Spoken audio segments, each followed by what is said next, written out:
Assalamualaikum warahmatullahi wabarakatuh. Makin pas, makin pasti, Pas FM pasti.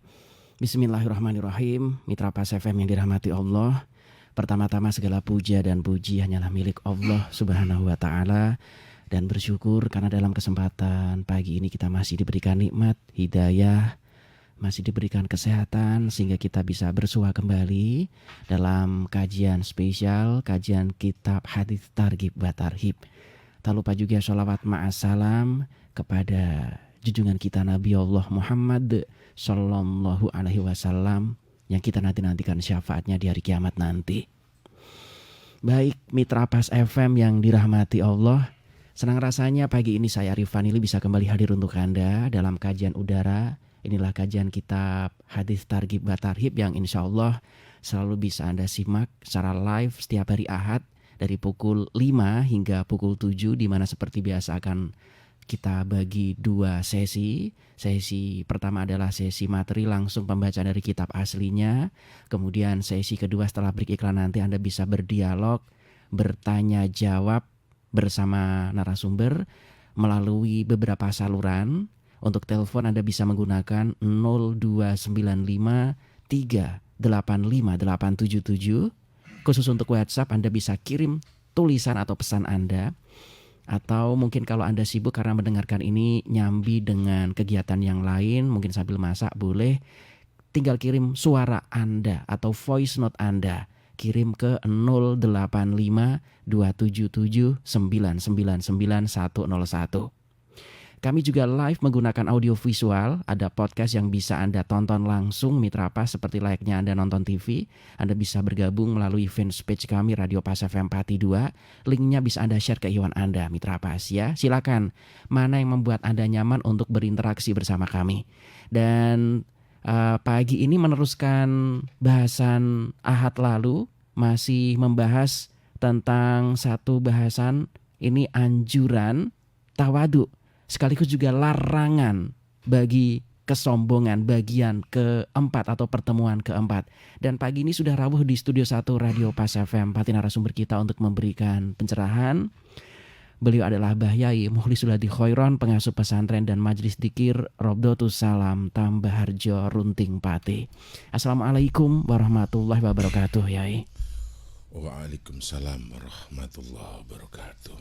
Monggo ya.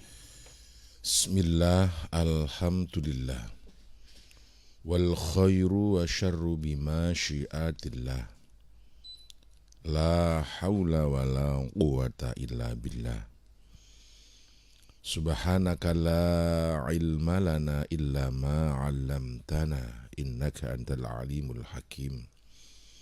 Rabbi shrah li sadri wa yassir li amri wahlul 'uqdatam min lisani yafqahu qawli birahmatika ya arhamar rahimin. Amma ba'du. Ila hadratin nabiyil mustafa Sayyidina Muhammadin sallallahu alaihi wasallam wa ala alihi wa azwajihi wa dhurriyyatihi ajma'in, wa ila hadratin jamil masyaikhina wa muallimina wa murabbi ruhina, khususan muallifi hadzal kitab Syaihulillah lana wa lahumul Fatihah. A'udzu billahi minasyaitonir rajim. Bismillahirrahmanirrahim. Wa ila hadrat jamil masyayikh. Alhamdulillahi rabbil alamin. Arrahmanir rahim. Maliki yaumiddin. Iyyaka na'budu wa iyyaka nasta'in. Ihdinas siratal mustaqim. Siratal ladzina an'amta 'alaihim ghairil maghdubi 'alaihim waladdallin. Rabbi ighfirli wa liwalidayya wa li jami'il mu'minina amin. Bismillahirrahmanirrahim. Kitab Targhib wa Tarhib, hadis yang ke 4469. Wa an Abi Hurairah, lan kacrita saking sahabat Abi Hurairah radhiyallahu anhu.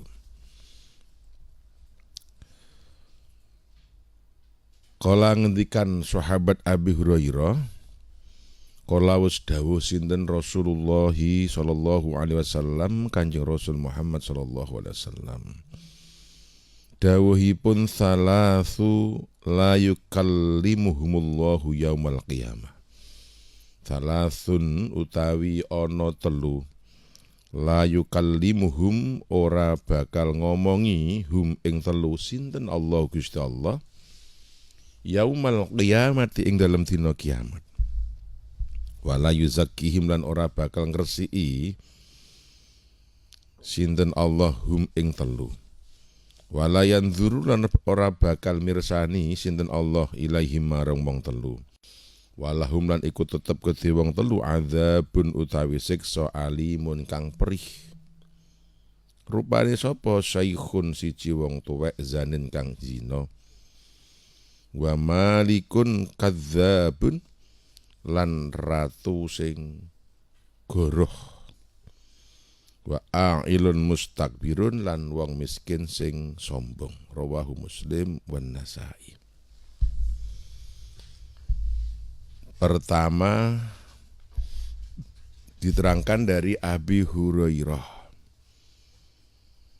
Semoga Allah meridhai Abu Hurairah.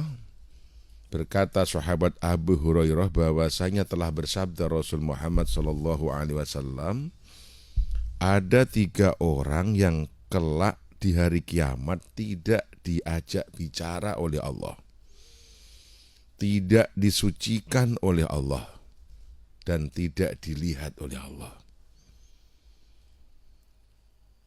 Siapa itu? Pertama, Syaikhuz Zanin, orang tuwek yang berzina. Wong Jawa bahasane tuwek pedakilan. Kemudian ratu, raja.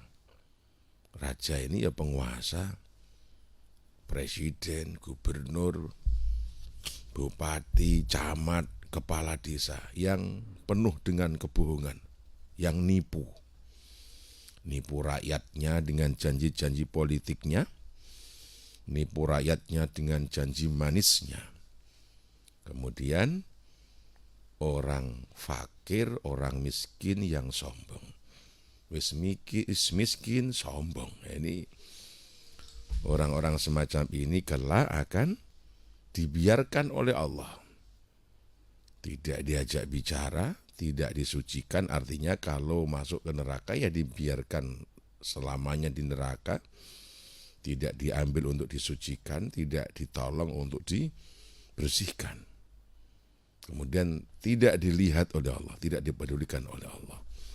Padahal di hari kiamat Allah adalah Maliki Yaumiddin, yang merajai di hari kiamat, yang berkuasa di hari kiamat. Pandangan Allah adalah rahmat. Orang yang dipandang Allah adalah dapat rahmat, kemuliaan. Allah merahmati dengan mensucikan, yang dimasukkan ke neraka diangkat, dipindah ke surga. Yang diajak bicara oleh Allah adalah para kekasih-kekasih Allah.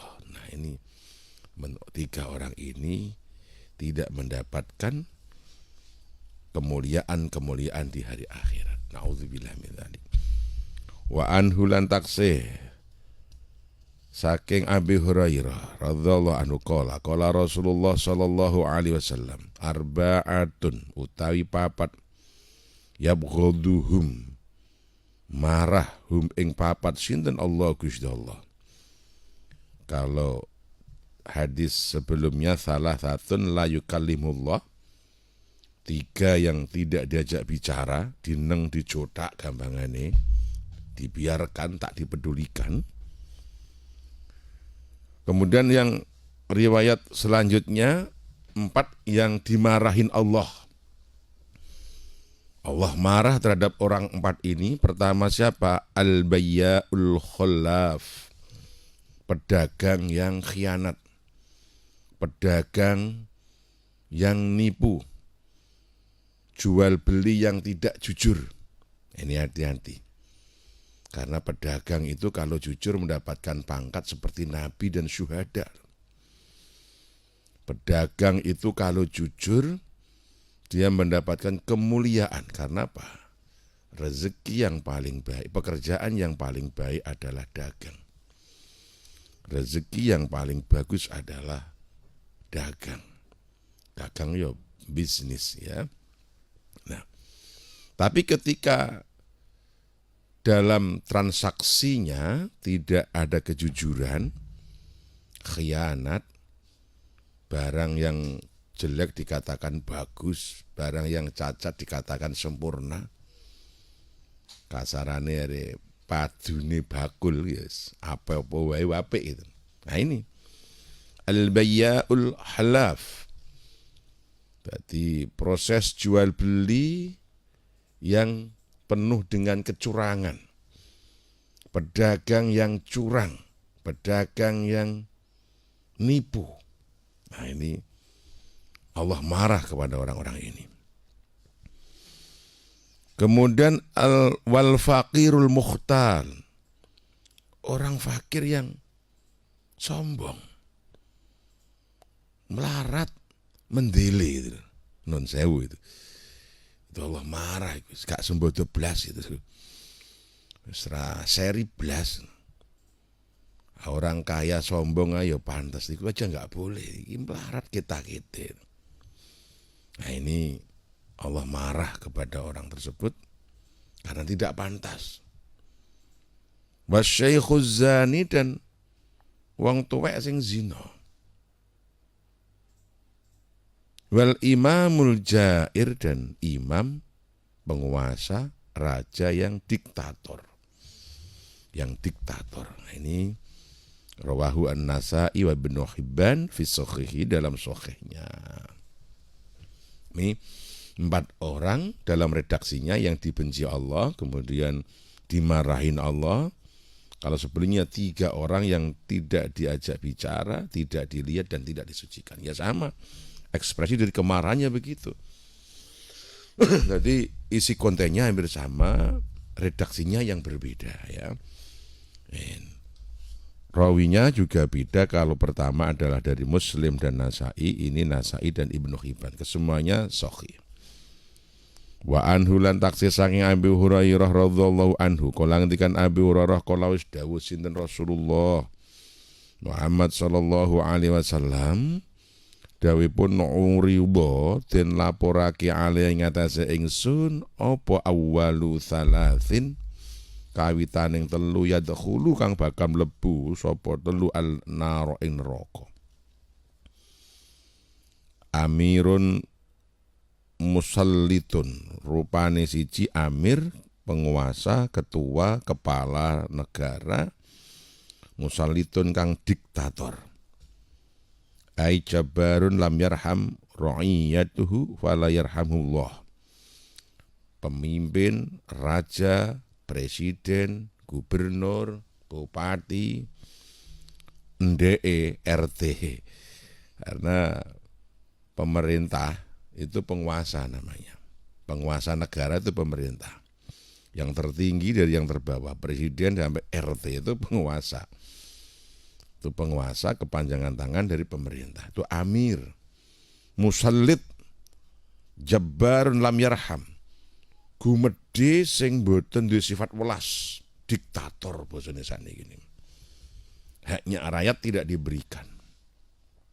Nah ini sudah dikabarkan kepada Rasul, di Nabi dibocori, dikasih informasi, uriba itu maknanya dilapurno, dikasih informasi dari Jibril, ada 3 orang yang kelak akan masuk neraka. Jeung Nabi tak kabari. Ini ada 3 kelompok umat sampean kelak yang akan masuk neraka. Siapa? Pertama, amir, penguasa negara yang diktator. Sapa kuwi? Ya sebab presiden sampai tekan RT. Kalau ada di RT yang jujur. Ya RT jujur ya ana dunduman rakyatmu kayak kabeh. Artinya sing pantes, yang punya hak. Bukan saudaranya yang dikasih semua, tapi rakyatnya. Ini kebanyakan kan sing dulure, sing balane, sing kronine itu dimasuki data KB. Kabarnya begitu kabarnya. Tapi itu tidak di Jawa ya, di sana-sana. Nah, itu hati-hati. Itu diancam, itu sudah dikabarkan pasti neraka, model-model semacam itu. Jadi jabatan RT jangan dikira itu jabatan biasa, itu jabatan tinggi loh RT itu. Itu jabatan penguasa itu. Itu pejabat negara terendah itu ya RT. Presiden, gubernur, bupati, camat, kepala desa, RW, RT. Itu semua adalah pejabat negara atau disebut dengan amir. Maksudnya penguasa, amir. Wadhu sarwatin minan mal, wadhu sarwatin lan duweni tumbuhan minal mali saing bondo layu adzi kang ora maringake hak Allah yang hak Allah fi ing dalem bondo. Dia punya harta melimpah tapi tidak untuk mengasihi, nyantuni, melasi rakyatnya. Mobilnya mewah-mewah, rakyatnya cukup dipemen ning sawah itu. Pejabat ya sangat ya kayak tempo dulu lah. Dulu itu kan pejabat-pejabat itu tidak ngurus rakyatnya, diktator, menumpuk harta, memperkaya diri dan kroninya. Sementara rakyatnya kelaparan, dalam kemiskinan, dalam kesulitan. Beda kalau sekarang itu kayaknya kok sinkron ya biasalah, banyak pejabat yang masih miskin juga. Kalau mau jadi pejabat, setelah jadi pejabat kaya raya. Ketika mau jadi pejabat itu kan, jadi penyelenggara negara wajib menyerahkan data harta kekayaan ke KPK. Masuk jadi menteri hartanya ya 1,5 miliar. Kira-kira 5 tahun jadi menteri menjadi 190 miliar. Bisa 1 triliun bisa. Itu dulu sekarang nggak ada. Masya Allah, na'udzubillah. Jadi pemimpin yang diktator, pemimpin yang pelit, pemimpin yang tidak mau ngurus rakyatnya, hanya mau gajinya saja, mau uangnya saja, bahkan mengeruk harta kekayaan. Nah ini pasti masuk neraka. Maka hati-hati.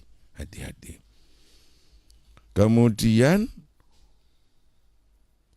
wa faqirun fukhurun. Orang fakir, fukhur yang sombong, mendeli, melarat ning kita-kita. Nah ini juga neraka. Berarti kalau orang sombong boleh kita-kita pantas. Orang kaya pantas. Itu pun tidak boleh. Nah ini wis melarat, mendeli, sombong, suaranya gede. Nah ini tidak pantas, sangat tidak pantas. Hadisnya riwayat Ibnu Khuzaimah, Ibnu Hibban fi sahihihima, di dalam sahihnya Ibnu Khuzaimah dan Ibnu Hibban. Nah ini menguatkan hadis sebelumnya, cuma lebih mempertegas dan lebih terperinci, artinya lebih gamblang lah. Nah, ada tambahan-tambahan. Kemudian wa an Salman radhiyallahu anhu lan kaceta sing Salman radhiyallahu anhu. Kala ngendikan Salman, kala dawuh sinten Rasulullah sallallahu alaihi wasallam, salasatun la yadkhulul jannah. Niki hampir sama lagi. Salasatun utawi telu la yadkhuluna kang ora bakal mlebu sapa al jannata ing swarga. Ada 3 kelompok masyarakat yang tidak akan masuk surga. Berarti kan neraka. Siapa pertama? Syekhuz zani, wong tuwek sing jepetakilan, wong tuwek sing jengkek, sing zina, naudzubillah min dzalik. Wal imamul kadzdzab, imam yang bohong, dusta. Ya, imam bermakna penguasa yang dusta. Naudzubillah min dzalik. Wal a'ilul mashu, orang fakir yang mazzu itu huwa al-mu'jib bi nafsil mutakabbir, ya ujub terus sombong. Ya masih sama melarat kita-kita itu. Ini la yadkhulul jannah, tidak akan masuk surga. Rawahul Barras bi isnadil jayyid, dengan sanad yang jayyid, kuat. Nah, masih ada korelasi dengan hadis-hadis sebelumnya. Orang-orang yang tidak akan masuk surga, orang-orang yang akan masuk neraka. Naudzubillah. Nah, ini. Jadi rata-rata dari karakter dan perbuatan, karakter yang buruk, sifat yang buruk. Sombong ini yang buruk-buruknya sifat ya sombong. Nah, ini bahaya. Maka apa istilahnya? Hati-hati jangan sampai punya sifat-sifat yang tercela ini. Baik, wa an-Nafi' maula Rasulillah, lan kacil saking Nafi' maula Rasul kang dadi budak kang dimerdekake Kanjeng Rasul Muhammad sallallahu alaihi wasallam. Yen anna Rasulullah sakjane Kanjeng Rasul Muhammad sallallahu alaihi wasallam kala ngendikan Kanjeng Rasul, la yadkhulul jannah, la yadkhulu rabakan mlebu al jannata ing swarga sapa miskinun mustakbirun, siji wong miskin sing sombong, wala syaikhuz zanin lan wong tuwek sing zina, wala mannanu 'alallahi bi'amli, wong kang ngundat-undat 'alallahi ing atase Gusti bi amali kelawan amale wong. Rawahu Tabrani min riwayat Sibah bin Khalid bin Amiyah An-Nafi'. Nah, ini ada tambahan satu lagi. Ada, ini berdasar keterangan Nafi'. Nafi' ini budak yang dimerdekakan oleh Rasul Muhammad sallallahu alaihi wasallam.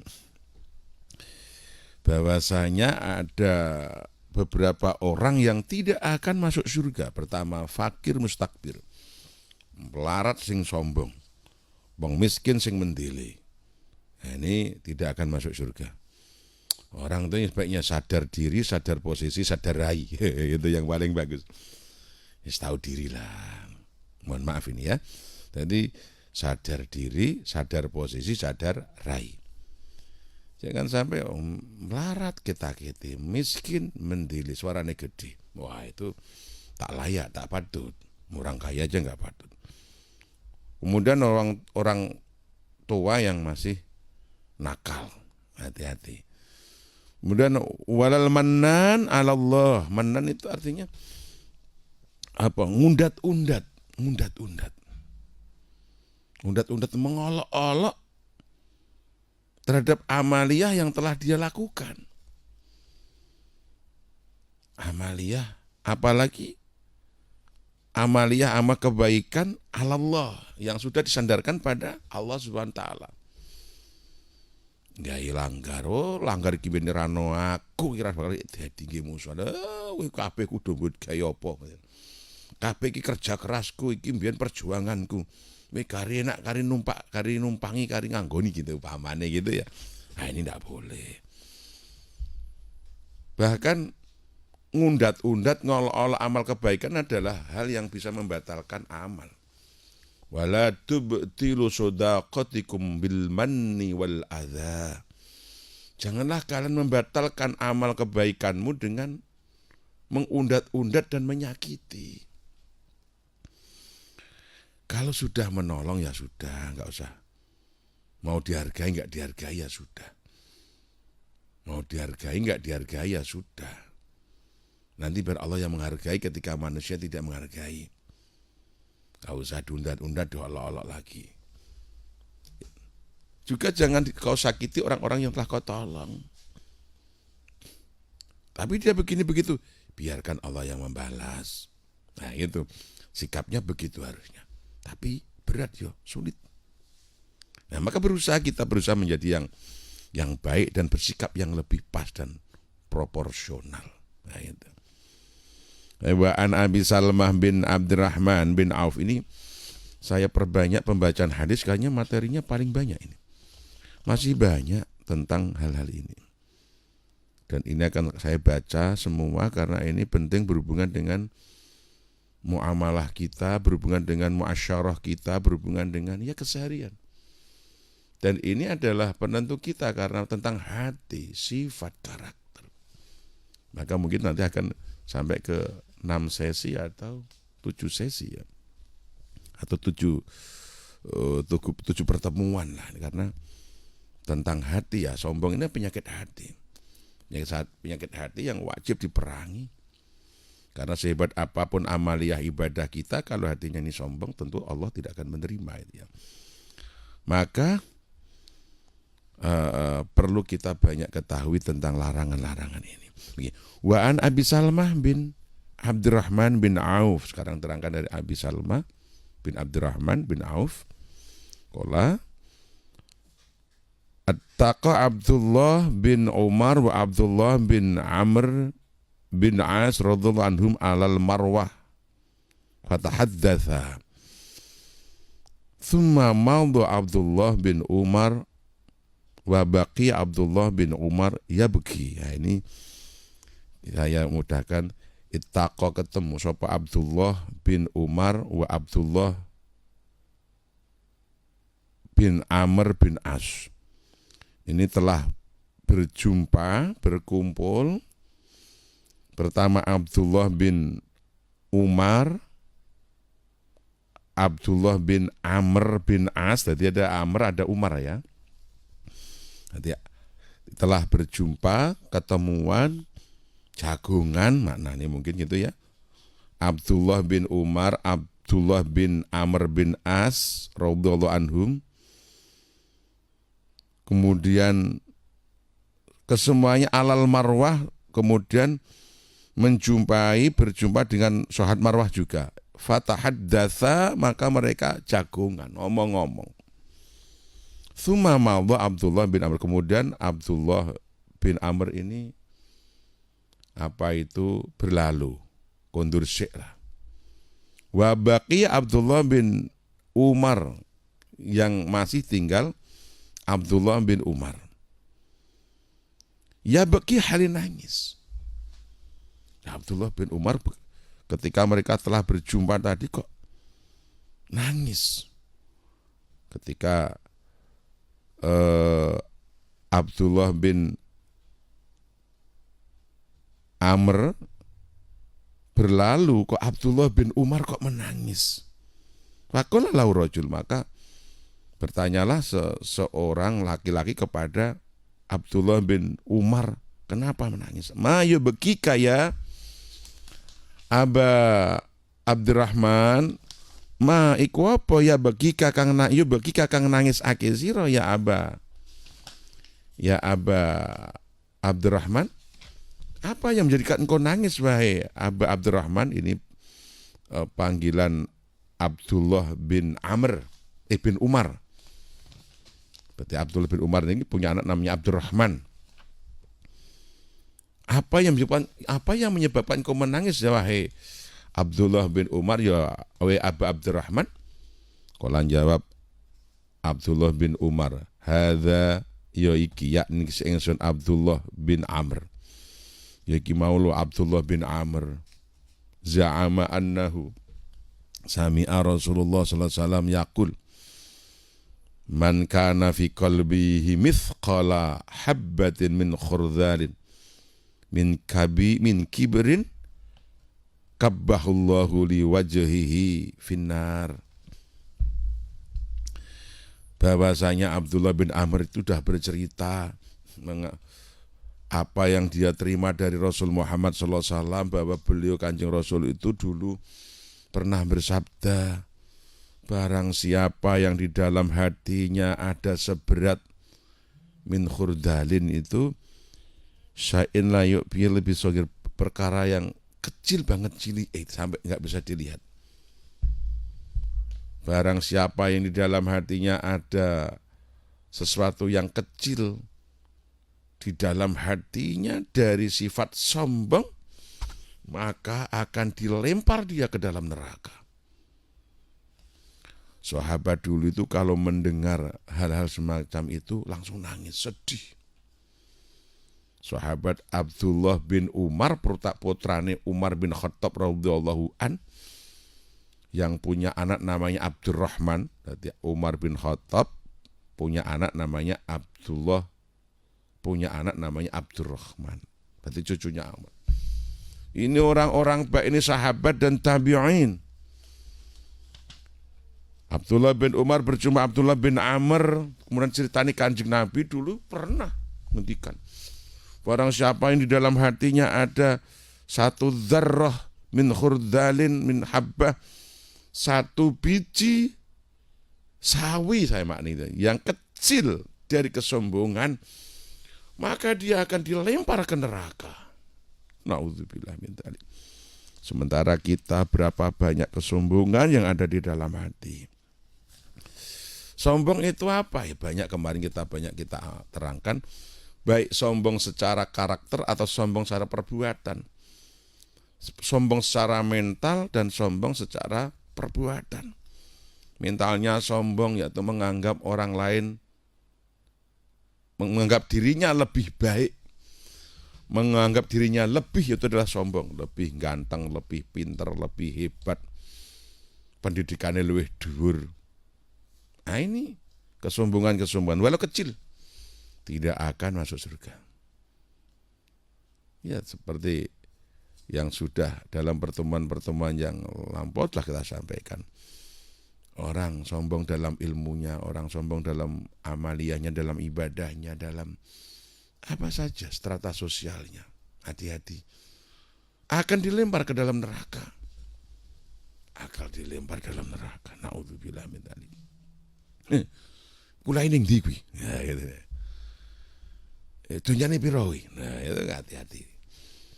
Wa fi riwayatan ukhra law aidan rawatun sahihun sami'tu Rasulullah sallallahu alaihi wasallam yaqul la yadkhulul jannah insanun fi qalbi mithqalu habbatin min khurdalin min kibrin.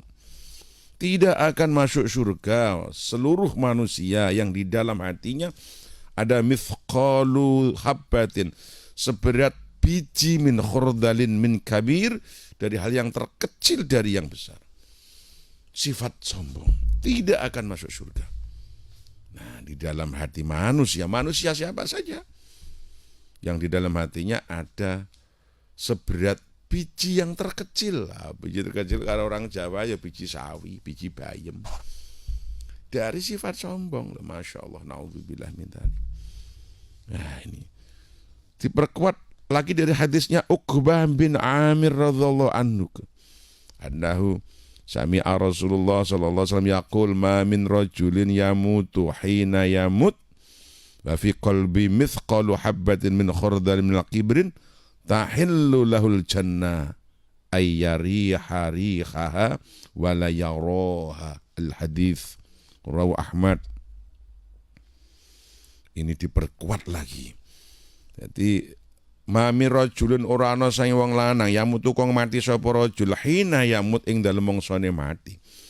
Tidaklah seorang laki-laki ketika dia mati wa fi qalbihi mithqalu habbatin, wa fi qalbi lan iku tetep ing dalem jero atine mithqalu habbatin opo padane abote wiji min khardalin, saking perkara kang cilik, min kabirin saing sifat sombong, tahilu mongko lahu al jannah, maka tidak akan masuk surga dia, tidak dihalalkan surga baginya, terhalang dia masuk surga, bahkan ayyari harika mencium baunya surga pun tidak bisa, walayar melihat pun tidak bisa. Masya Allah, naudzubillah min dzalik. Sebiji sawi, sesemut pudak, seatom semolekul, hal yang terkecil. Kalau di dalam hati ini ada satu kesombongan, maka hal itu menjadikan kita terhalang tidak bisa masuk ke surga. Kalau amal kita baik, bahkan mendapatkan bau surga, baunya aja tidak dapat. Bahkan melihat surga, walayaroha, tidak bisa melihat surga. Naudzubillah min dzalik. Semoga kita dijauhkan dari sifat sombong dan mendele, keta-kete gitu ya. Diberi kemuliaan akhlak, sifat penuh dengan ketawaduan. Sehebat apapun kita, sekaya apapun kita, seprestasi apapun kita, setinggi apapun pendidikan kita, Tawadhu adalah sikap yang paling mulia, yaitu sikapnya ahli surga. Insyaallah. Baik. Mitra Pas, Anda masih tetap bergabung di 101 FM Radio Pas Pati, saluran informasi warga Pati. Dalam kajian kitab hadis Targhib wa Tarhib, dan topik kita cukup menarik, anjuran tawadhu dan larangan sombong. Ini adalah pertemuan keempat. Dan setelah beriklan nanti, saya tunggu Anda bisa bergabung berdialog ya. Anda bisa masuk di 08522779999101. Sementara untuk telepon saya tunggu juga di 02953858877 atau komentar di fanpage kami Radio Pas FM Pati 2. Kami rehat sejenak, akan segera kembali setelah pariwara-pariwara yang akan lewat berikut ini. Kami akan kembali. Anda masih bersama 101 FM Radio Pas Pati. Radio Pas Pati. Baik Mitra Pas, masih tetap stay tune di 101 FM Radio Pas Pati, saluran informasi warga Pati. Dan inilah kajian kitab hadis Targhib wa Tarhib Mitra Pas. Bahasanya cukup menarik untuk kita kupas tentang anjuran tawadhu dan juga larangan sombong. Ini adalah pertemuan keempat atau bagian keempat. Bagi Anda yang mungkin ketinggalan materi-materi sebelumnya, bagian pertama, kedua, ketiga bisa Anda searching di fanpage kami Radio Pas FM Pati 2, karena ini memang nanti hadisnya banyak dan masih ada banyak pertemuan, dan harapannya Anda bisa komprehensif mendengarkan terus Mitra Pas ya, karena akan banyak hal tentang penyakit hati yang akan dikupas. Bersama saya Arifan ini dan juga Abah Yai Muhlisuladi Khoiron, pengasuh pesantren dan Majelis Dzikir Rodotus Salam Tambah Harjo Runting Pati. Anda kami undang untuk berdialog, berdiskusi di 085277999101. Sementara untuk line telepon juga bisa Anda manfaatkan lewat 02953858877. Komentar Anda juga terus saya pantau di fanpage kami Radio Pas FM Pati 2. Silakan Anda bisa bergabung Mitra Pas menggunakan fasilitas mana yang membuat Anda merasa nyaman. Dan pagi ini yang sudah bergabung, saya bacakan dari hamba Allah saja yang sudah masuk melalui WhatsApp ya di 085277999101. Assalamualaikum warahmatullahi wabarakatuh Yai. Waalaikumsalam warahmatullahi wabarakatuh. Begini kasusnya Yai. Misalkan ada pasangan suami istri atau pasutri yang mana suaminya ini sudah memberitahu, sudah mengajarkan untuk tidak berat hati atau untuk tidak mau berberat hati untuk meminta maaf. Di setiap kejadian salah ataupun benar, si istri ini dianjurkan untuk selalu meminta maaf sama sang suami, oleh sang suami. Tetapi si istri masih tidak mau mengucapkan kalimat maaf. Apakah berdosa bagi si istri tersebut? Dan juga bagaimana dengan tanggung jawab suami karena sudah mencoba untuk mengajari si istri? Mohon pencerahannya Yai. Ada dua permasalahan dalam kasus ini. Pertama adalah lelaki atau suami itu ditakdirkan Allah sebagai qawwam atau mentor, pembimbing, ketua, pemimpin dari istrinya. Ar-rijalu qawwamuna 'alan nisa. Jadi rijal, ar-rijal pakai alnya al-ta'rif, lelaki-lelaki yang memenuhi syarat tentunya. Suami yang memenuhi syarat ini menjadi pemimpin, mentor, pembimbing atas istrinya. Karena dua hal, satu bima faddalallahu alaihi dan bima anfaqu min anwalim. Karena dua faktor lelaki dijadikan pemimpin atau ketua atau mentornya. Karena satu, dengan apa yang diberikan Allah, fadl Allah, fisiknya lebih kuat lelaki itu, nalarnya lebih luas lelaki itu, dan kedewasaannya lebih dewasa. Yang dua karena harta benda, karena nafkah yang diberikannya. Dua hal ini menjadikan lelaki dipilih menjadi pemimpin. Berarti suami punya kewajiban membimbing, mulang, ngajari baik. Bahkan yang berkewajiban mendidik agama seorang istri adalah suaminya. Suami wajib mengajari tentang toharoh, tentang sholat, tentang puasa. apabila istrinya tidak mengetahui. Maka siapa yang wajib mengajari, mulang? Suaminya. Maka harusnya para suami ini berterima kasih kepada para kiai ketika mereka tidak mampu mengajari istrinya tentang syariat yang benar, kemudian istrinya mengaji. Harusnya berterima kasih pada Pak Kiai, karena sesungguhnya kewajiban suami telah diambil oleh Pak Kiai. Maka kalau karsuan Kiai ya berterima kasih, yang ngamlopi, yang rokok, ya jajak, gitu ya. Kira-kira begitu. Bukan malah istrinya dilarang, jangan ngaji, begini. Justru kalau sudah nggak tahu, nggak mau ngaji, dilarang, nanti dosanya suami itu bertumpuk-tumpuk. Wis nggak mau ngajar, mau ngaji mah dilarang. Nah itu. Maka sesungguhnya yang berkewajiban mendidik agama terhadap istrinya adalah suaminya. Nah, maka suami harus terus mendidik, mentarbiyah istri. Maka namanya rabi, cara wong Jawa. Itu maknanya mentarbiyah, mendidik. Wong lanang aku arep rabi, arep mentarbiyah, mendidik, ngulang, ngajari bojo. Termasuk ngajari tentang mencari rezeki yang halal, mendidik anak agar menjadi generasi yang sholih-sholihah. Dan termasuk akhlak, kemuliaan akhlak, kerendahan hati. Nah, di antara sifat yang paling buruk tadi kan sombong. Dan di antara kesombongan adalah orang yang tidak pernah mau minta maaf. Itu adalah di antara sifat sombong. Nah, nomor 2, kemuliaan hati itu atau kemuliaan sifat seseorang itu bisa dilihat dari ketawadhuan. Siapa saja, termasuk istri. Seorang istri dalam kitab Tanbihul Ghafilin, al-mar'atus sholihah, wanita yang sholihah, istri yang sholihah itu idza inda zaujiha, ketika dia berada di depan suaminya, maka mengumpamakan suami niku az-zaud kal malak. Ratu apa itu? Suami itu bagikan raja yang menggunakan mahkota emas yang berwibawa. Sehingga ketika dia menghadap pada suaminya itu sudah harus menyenangkan hati, penuh dengan ketawadhuan.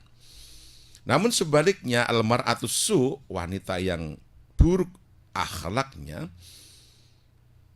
adalah seperti orang tua yang membawa barang berat, maju mundur, rosok gak semangat. Sehingga hanya melihat buruknya suami saja. Nah, maka istri yang tidak, atau siapa saja yang tidak mau meminta maaf, berarti dalam hatinya ada satu kesombongan.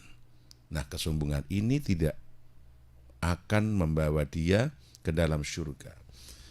Tapi kesombongan yang keluar dari hati, diwujudkan dengan angkuhnya, tidak mau minta maaf atas semua kesalahan, akan membawa dia ke dalam neraka. Maka di antara kebaikan sifat adalah orang yang pemurah, yang mudah minta maaf, maafkan saya. Termasuk suami itu sendiri, walaupun suami dalam posisi yang tidak salah, tetap maafkan saya wahai istriku. Siapa saja yang biasa meminta maaf adalah mempertandakan dalam hatinya ketawadhuan, kebaikan, kesolehan. Ya, jadi ketika suami sudah mengajarinya, kemudian istri tidak mau, ya sudah, dikembalikan pada masing-masing personal. Tapi suami jangan pernah menyerah untuk mendidik, mengajari istri menjadi baik. Kita harus belajar dengan orang-orang sholih. Ya, dianugerahi istri sholihah itu satu rezeki besar. Dianugerahi anak-anak yang sholih itu juga rezeki yang besar. Dan sebaliknya, diberi istri yang jahat, istri yang buruk perangainya, yang buruk perilakunya. Bisa jadi itu adalah ujian. Ujian untuk kita, seberapa sabar kita menghadapinya, seberapa tawakal kita kepada Allah Subhanahu wa Ta'ala. Nah, maka fungsikan tugas lelaki untuk mengajar, mendidik. Namun terkadang begini, realitanya itu tidak ada suami yang hebat ketika di hadapan istri. Mau jenderal sekalipun, mau presiden sekalipun, kalau sudah di hadapan istri ya kalah. Nah, itulah keangkuhan daripada makhluk yang bernama wanita itu. Nah, maka bisa jadi istrimu dihadirkan Allah untuk ujian bagimu. Maka sikapnya adalah sabar. Dinasihati nggak mau ya sabar. Sabar itu apa? Mengembalikan segala sesuatu pada Allah. Sudah, wa ilaihil masyir. Kepada Allah lah kembali. Ya wis ki makhluk Gusti Allah, ala kersane Gusti Allah. Yang penting tak kandhani, dene niku ya sebutoe. Swarga neraka disangga dhewe. Katanya wong wedok iki swarga nunut neraka katut. Itu dalam konteks ketika suami solih, kemudian istrinya pun menjadi solihah, maka surganya nunut. Tapi tentang neraka enggak beda-beda. Nah gitu loh. Ya gitu ya. Baik, berikutnya yang sudah bergabung kembali di 085277999101 masih dari hamba Allah. Sebaiknya sebagai seorang suami harus menasihati istrinya terus-menerus sampai si istri mau mengamalkan sifat minta maaf di setiap kejadian, atau dicerai saja nggih dengan pertimbangan daripada di akhirat dimasukkan ke neraka karena tanggung jawab suami atas sifat sombongnya si istri, atau tidak mau meminta maaf, merasa selalu benar. Mohon pencerahannya ya. Suami tidak akan masuk neraka karena sifat sombongnya istri setelah suami memberi nasihat. Ya, setelah memberi nasihat, maka suami tidak kena dosa yang dilakukan oleh istrinya. Dikembalikan pada personal, karena wala waziratun wizra ukhra, tidak ada orang lain kena pengaruh daripada amaliyah orang lain. Dosa yang melakukan istri, yang senyonggo ya istri. Kecuali kalau suami mendiamkan. Contoh ada hadis kan, 7 lelaki yang tidak akan mendapatkan baunya surga. Pertama ad-dayus. Dayus itu orang suami yang tidak punya kepedulian terhadap istri. Tidak peduli, tidak punya kecemburuan, tidak punya kekhawatiran, sehingga istrinya itu melakukan dosa pun dibiarkan, tidak dinasihati, ora dikerengi, gak ditegasi. Nah itu ad-dayus, itu ya tidak mendapatkan bau surga. Tapi setelah dinasihati, tentunya dengan kelembutan, kesabaran, ketegasan, kok masih balelo, nah itu sudah dikembalikan. Maka ada opsi ketika suami melihat buruknya istri, ada opsi. Maka kalau masih mencintainya, pertahankan. Kalau sudah tidak, maka ceraikan. Cerai itu opsi terakhir. Suatu hal yang halal tapi dibenci Allah, itu cerai. Nah, maka agar tidak dibenci Allah, ya bertahan walaupun menyakitkan, kalau kuat kan. Nah begitu. Nah kasus semacam itu juga banyak terjadi zaman Nabi Muhammad SAW. Nah, bentuk pernikahan juga digambarkan dalam Al-Quran banyak sekali, seperti pernikahan ya oleh pernikahannya Rasul dan Sayyidah Khadijah, begitu akrab, romantis sampai hayat memisahkan. Ada pernikahan seperti Nabi Nuh dan istrinya, suami taat dan punya istri yang jahat, yang nakal. Kemudian ada pernikahan Nabi Ibrahim dan Sarah dan Hajar. Ada pernikahan seperti Abu Lahab dan istrinya, tumbuh untuk tutup, lelakinya jahat kafir, perempuannya jahat kafir. Nah, kita itu dalam posisi yang mana? Ataukah seperti pernikahan dengan Yusuf dan Zulaikha, atau Sayyidina Ali dan istrinya, dan Fatimah Zahra al-Batul? Maka semua adalah takdir takdir dan anugerah Allah, maka syukuri. Kalau saat ini kita diberi rumah tangga yang tentrem ayem, punya pasangan yang baik, hati pengertian, sholihah, Masya Allah, jangan sia-siakan. Perlakukan dengan baik, itu anugerah Allah. Tapi sebaliknya ketika kita menghadapi pasangan yang sebaliknya, maka bersabarlah, doakan, jadikan ladang amal, terus berdakwah, mendakwai, mengajak ke jalan yang baik. Ya, selama kamu masih mencintai, pertahankan. Selama kamu masih mencintai, pertahankan. Tapi kalau tidak mencintai, ya maka memisahkan hal yang sudah di luar kewajiban atau kemampuan, dikembalikan kepada Allah Subhanahu wa Ta'ala dengan cara-cara yang baik. Gitu. Baik. Untuk ada mitra pas yang ingin bergabung, Anda bisa masuk kembali di 085277999101. Sementara untuk telepon bisa Anda manfaatkan lewat 0295385877, dan fanspage juga bisa Anda komentari karena kami juga live menggunakan audio visual di fanspage Radio Pas FM Pati 2 Mitra Pas. Yang sudah bergabung, Assalamualaikum warahmatullahi wabarakatuh, Yai. Waalaikumsalam warahmatullahi wabarakatuh. Dari Pak Faiz yang ada di Margoyoso ini menanyakan tentang Yai untuk menata hati sesuai dengan udhu ila sabili rabbika bil hikmah. Tetapi pada saat kita berdiskusi terkadang juga rada naik tensinya, Yai. Sehingga kadang juga ini saya kebablasan ataukah tidak. Nah, untuk parameter-parameter itu atau batasan-batasan itu terkadang ini juga kita offset juga. Ini bagaimana, Yai? Takutnya terkena hal-hal yang berbau sombong dan ada sebiji atom yang sombong tadi dari Pak Mas Faiz atau Pak Faiz di Margoyoso. Mohon mencerahnya, Yai. Maka pada prinsipnya debat itu kan dilarang pada prinsipnya. Pada prinsipnya mujadalah itu dilarang kecuali billati hiya ahsan, dengan cara yang ahsan, bukan hanya hasan, ahsan. Lebih baik, lebih sopan.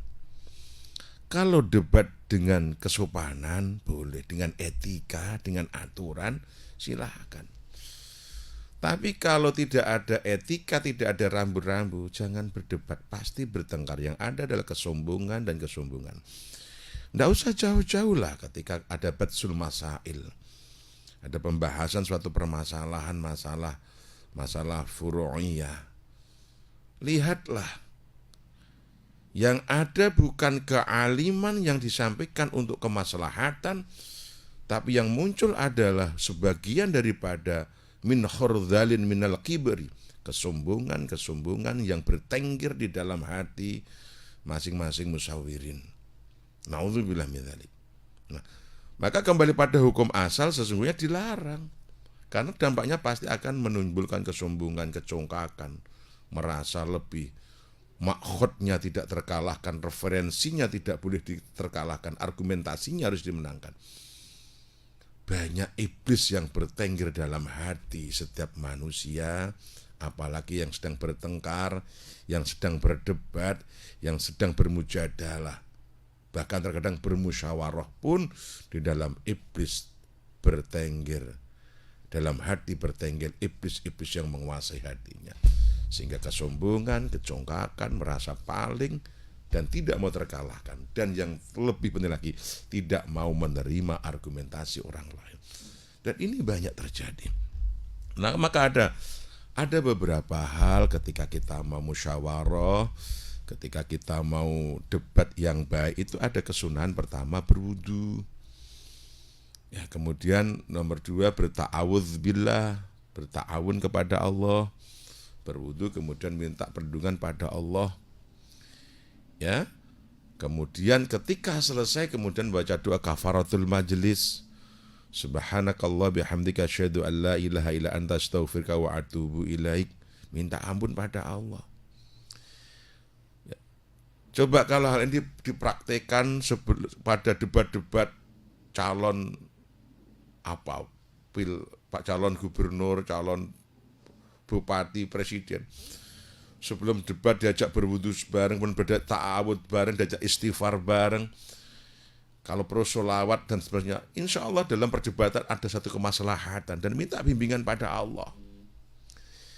Setelah selesai kemudian membaca doa kafaratul majelis, saya kira hati akan segera membaik, emosi tidak berkelanjutan, sehingga yang terjadi adalah betul-betul mencari satu kemaslahatan dalam perdebatan itu. Bukan menunjukkan kesombongan personal atau kelompok, juga tidak menunjukkan satu kejumawahan dan kecongkakan dari setiap argumentasi yang mereka bangun, mereka ciptakan, yang harus dapat apresiasi ataupun nilai. Karena nanti bisa sudah masuk ke sombong, ke sum'ah, ke riya, dan sebagainya, bahkan ujub. Ini kan hal yang sangat merugikan secara amaliyah, ad-diniyah. Ya, karena kesemuanya dilarang, sombong dilarang, ujub dilarang, sum'ah dilarang, riya dilarang, dan semuanya haram. Semua penyakit hati harus dibersihkan.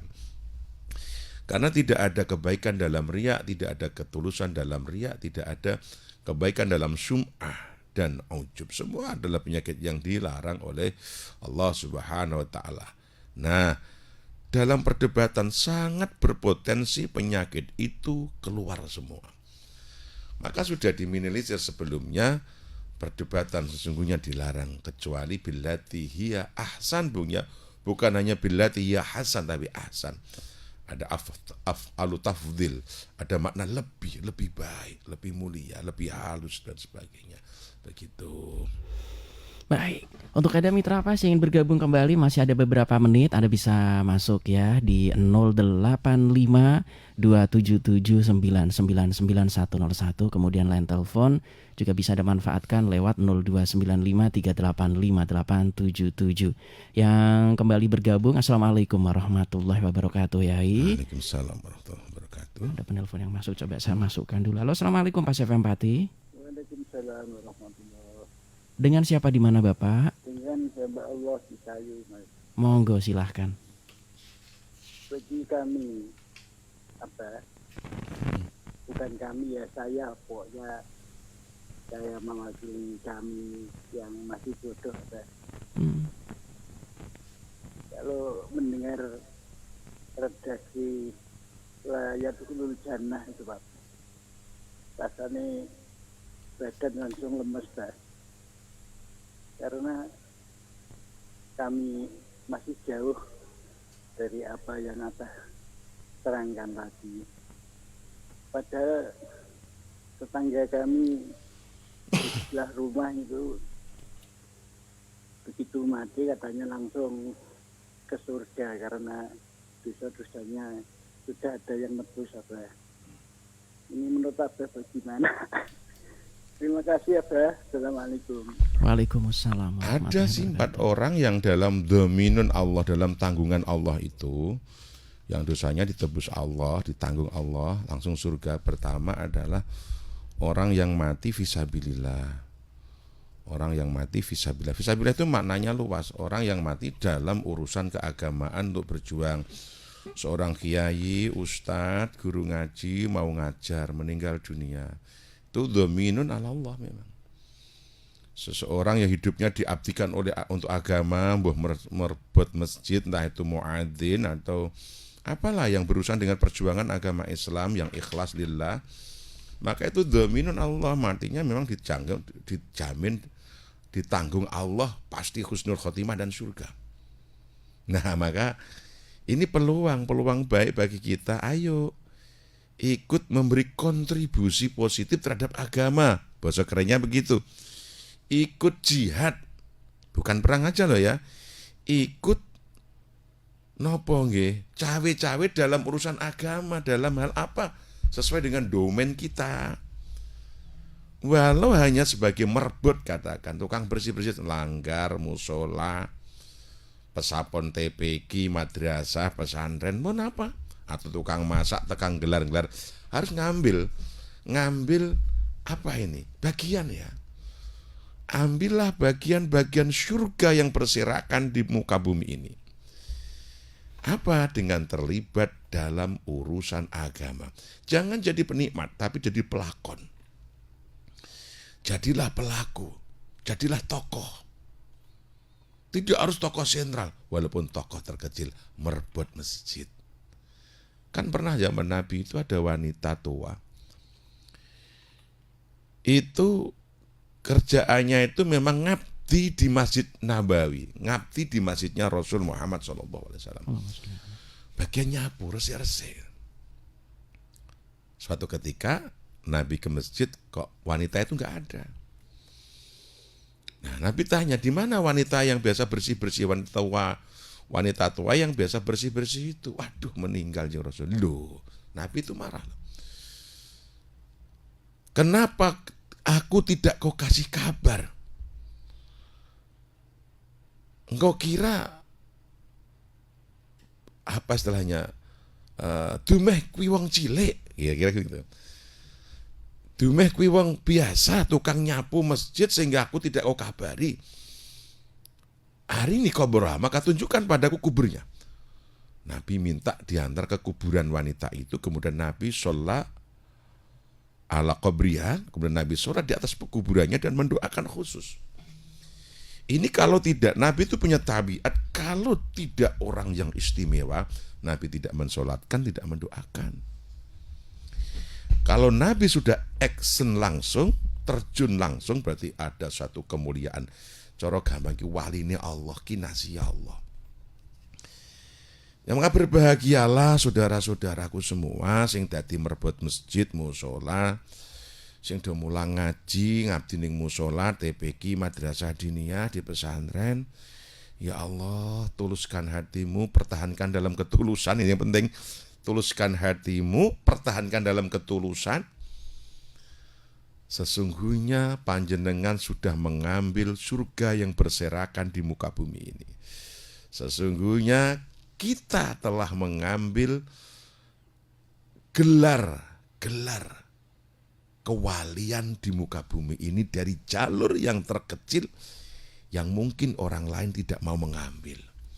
Nah, kalau merebut masjid mushola itu nggon wadan-wadanane wong, nggon gasak-gasakane wong. Ndak apa-apa.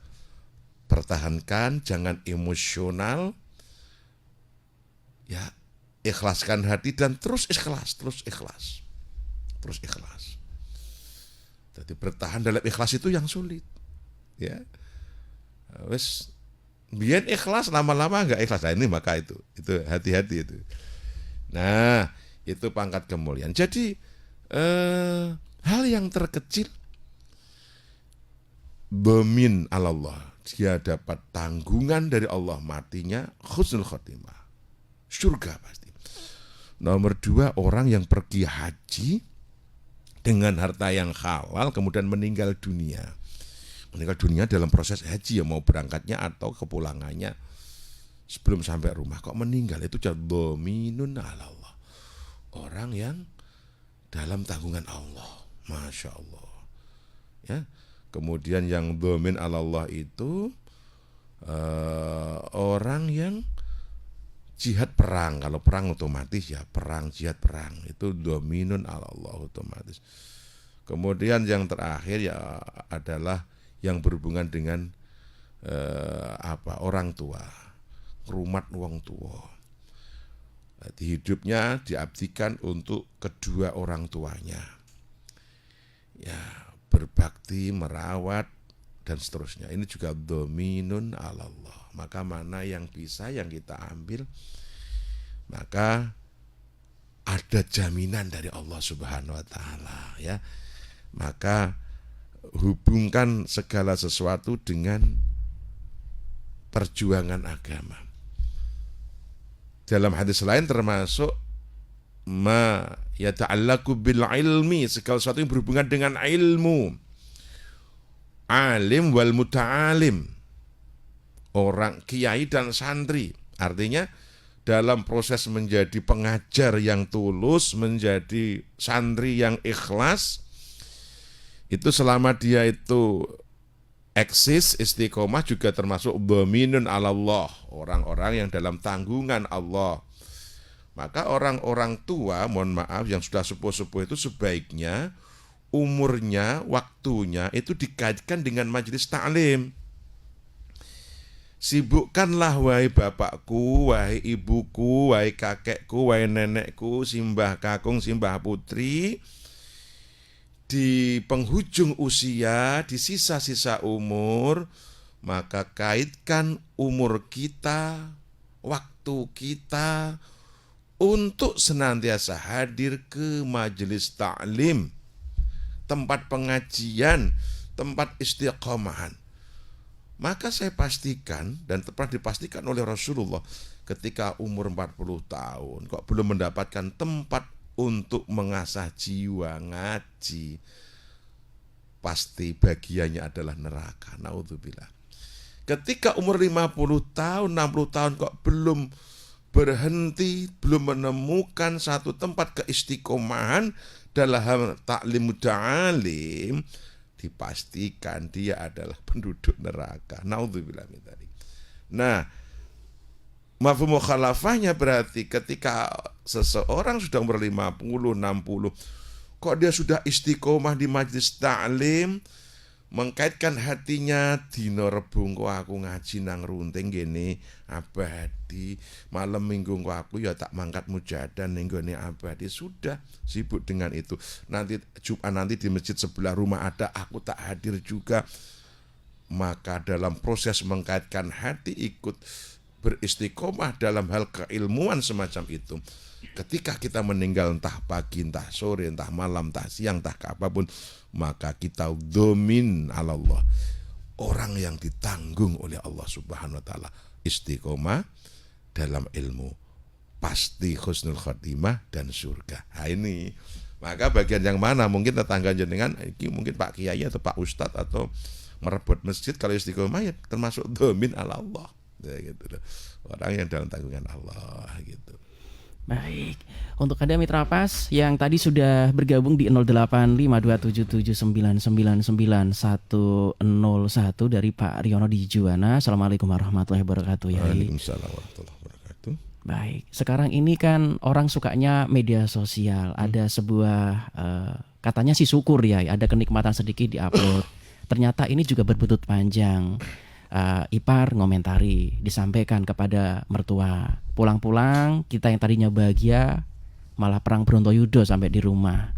Meskipun kita juga sudah beda rumah, tapi tetanggaan juga masih saling shooting satu sama lain. Ini bagaimana ya? Ini kan sebetulnya hal yang sepele, kita ingin suka-suka bergembira, tetapi itu yang terjadi. Mau ditanggapi juga orang tua, mau tidak juga bikin hati ngenes. Mohon pencerahannya, Nyai. Justru yang sadar bermedia sosial itu lebih mengerikan. Karena satu, dalam perangkat hukumnya ada undang-undang ITE. Jadi undang-undang informasi teknologi elektronik. Ini lebih mengerikan loh. Jadi jangan dikira kalau bermedia sosial tidak ada konsekuensi hukum. Justru ada perangkat hukumnya khusus. Dan bisa dijuntukan, dikorelasikan dengan hukum-hukum pidana. Wah, itu mangeri. Sehingga harusnya kita itu sadar, kalau bermedia sosial harus yang sopan, yang santun, tidak membuka aib seseorang, atau berpotensi menjelekkan orang, menjatuhkan, menjelekkan organisasi orang, kelompok orang. Itu semua berpotensi hukum semua. Hati-hati, wah malah ngeri kalau media sosial itu ya. Ya pantaslah kemudian terjadi nanti saling komen, saling bantu. Ya sama, hukum bermedia sosial reaksi atau akibat.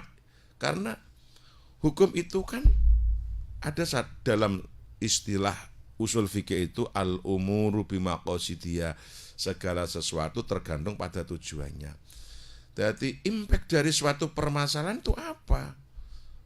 Kalau memang makosidnya adalah untuk satu penyampaian informasi, bermanfaat. Kalau tujuannya untuk menjatuhkan nama lain orang, ya bisa makna ghibah dan fitnah. Kalau tujuannya adalah untuk memang menyindir orang sehingga menyakiti, kalau merugikan, ya akan berdampak dengan hukum juga. Begitu juga dengan kebaikan, mengupload suatu baik, bisa jadi niatnya dia baik, yang tahu hanya yang mengupload.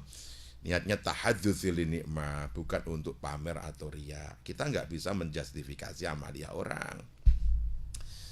Yang tahu ya yang mengupload itu. Tapi yang jelas justru bermedia sosial bagi yang tahu itu lebih mengerikan. Karena apa? Sekarang bukti elektronik, foto dan video itu sebagai bukti, bisa menjadi alat bukti dalam suatu perkara pidana. Apa malah ngeri. Kalau sampai ngomong secara atau bertukaran secara verbal langsung teng gitu. Kalau nggak ada saksinya dilaporkan polisi. Saksi ini siapa? Ngomong kunang di tanggal piro. Kalau nggak ada saksinya dianggap tidak kuat secara data dan fakta. Tapi kalau nulis, ngupload foto, video, langsung itu menjadi bahan bukti satu tindak pidana. Apa malah ngeri. Maka kejahatan apapun kalau menggunakan transaksi elektronik itu pasti sangat mudah untuk dilacak. Apalagi nanti pemerintah negara itu punya kuasa untuk membuka server media sosial kan. Apa yang kita tulis di media sosial itu 10 tahun tidak hilang. 10 tahun. Maka ini berbahaya. Maka bijaklah dalam bermedia sosial. Oh gitu. Kata orang-orang tua begitu ya. Bijaklah dalam menggunakan media sosial. Bijaklah dalam mengomentari setiap konten atau perilaku orang. Bijaklah dalam menulis. Bijaklah dalam mengunggah akun dalam media sosial apapun. Nah, maka daripada bermasalah, ikut-ikut aja enggak apa-apa, rame-rame bikin. Sekarang kan zamannya lagi FB Pro gitu ya. Silahkan, siapa tahu nanti monetisasi, jangan dapat uang, didapat bayaran dari Facebook kan. Tapi tentunya konten-konten yang positif, yang baik. Maka di situ juga ada aturan nih, komentar yang baik, tidak boleh foto-foto yang sifatnya mengandung nilai-nilai pornoaksi, pornografi dan sebagainya kan. Maka konten-konten yang semacam itu kan tidak bisa monet kan, walaupun katakan viewersnya banyak, tidak bisa menjadi uang gitu loh. Kok begitu copyright saja kita menggunakan karya orang. Katakan bikin konten, mohon maaf ini ya kita melebar sedikit, kemudian kita kasih background musiknya orang, itu aja kena pelanggaran copyright kan, tidak dapat uang kan, walaupun katakan virusnya sampai 500.000, 1 juta dan sebagainya, karena menggunakan karya orang, plagiat namanya. Itu dalam fikihnya kan ya ghasab toh, menggunakan milik orang lain tanpa izin, ghasab, haram. Maka dalam undang-undang media sosial juga ada namanya pelanggaran copyright, artinya menggunakan, mengcopy hak cipta atau karya orang lain, kena undang-undang hak cipta, nggak dapat apa-apa. Itu sekecil itu, apalagi sampai nulis menjelekkan orang, menjelekkan organisasi orang, menjelekkan kelompok orang, apalagi sudah mengajukan fitnah dan sebagainya. Itu semua berpotensi pelanggaran hukum dan ada perangkat hukumnya. Maka waspadalah, hati-hatilah.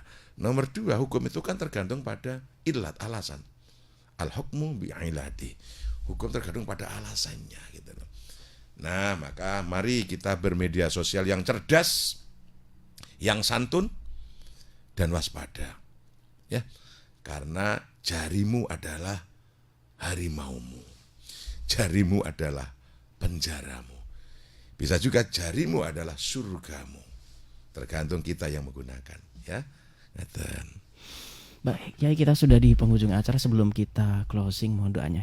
Ya, semoga kita diberi tambah hidayah oleh Allah terus.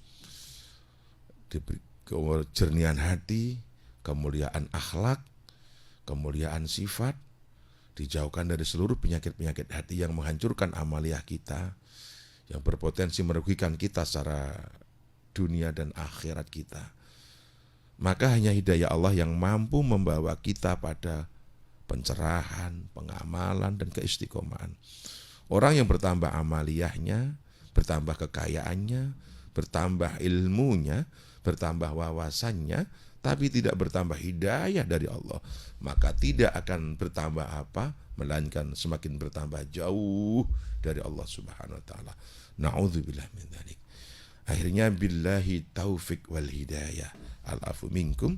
Assalamualaikum warahmatullahi wabarakatuh. Waalaikumsalam warahmatullahi wabarakatuh. Baik Mitra Pas, kajian kitab Hadis Targhib wa Tarhib insya Allah selalu bisa Anda simak setiap hari Ahad dari pukul 5 hingga pukul 7. Dan bagi Anda yang mungkin tadi ketinggalan materi atau ketinggalan materi-materi bagian pertama, kedua dan seterusnya, Anda bisa cek ulang di fanpage kami Radio Pas FM Pati 2 Mitra Pas ya. Terima kasih untuk Anda yang sudah bergabung. Insya Allah depan kita akan bersua kembali. Saya Ria Arif Vanili beserta kerabat kerja Radio Pas FM Pati mohon pamit.